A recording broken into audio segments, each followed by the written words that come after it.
হে everyone, কেমন আছো তোমরা সবাই? আশা করছি ভালো আছো আর আমি অনেক ভালো আছি। তো অনেক দিন পর আবার একটা ব্লগ নিয়ে চলে আসলাম। তো আজকে গেছিলাম আমরা একটা বিয়ে বাড়িতে, সেটাই তোমাদের সাথে শেয়ার করব। তো দেখো আমরা রেডি হয়ে এখন বিয়ে বাড়ির সামনে চলে এসেছি। আর বিয়ে বাড়িটা ছিল আমাদের বাড়ির খুব পাশেই, একটা দিদির বিয়ে ছিল। আর এখানে দেখো এইটুকু মেয়ে আমার সাথে ঝগড়া করছে কি নিয়ে জানো তো। আমাদের চেনা জানা যত রিলেটিভ আছে যাদের বিয়ে হয়নি, এবছরেই মনে হচ্ছে সবার বিয়ে হয়ে যাবে, কারণ এবছর আমরা প্রচুর ইনভাইট পেয়েছি। বিয়ে বাড়ির এখনও আছে, তো সেগুলোও তোমাদের সাথে শেয়ার করবো যখন যাব। তো দেখো আমরা এখানে দাঁড়িয়ে কিছু ছবি ভিডিও করে নিয়েছি। তো এবারে আমরা যাব বিয়ে বাড়ির ভেতরে। আর এখান থেকে যেতে না আমার একটু অসুবিধাই হচ্ছিল, কারণ এটা অনেকটা নিচু আর আমি শাড়ি পরে ঠিক মতো হাঁটতে পারি না।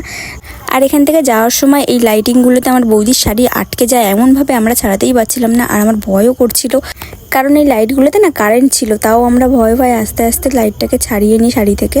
তো চলো এবার তোমাদেরকে পুরো প্যান্ডেলটা ঘুরে দেখাই। এই যে দেখতে পাচ্ছ এখানটায় গায়ে হলুদ হয়েছিল।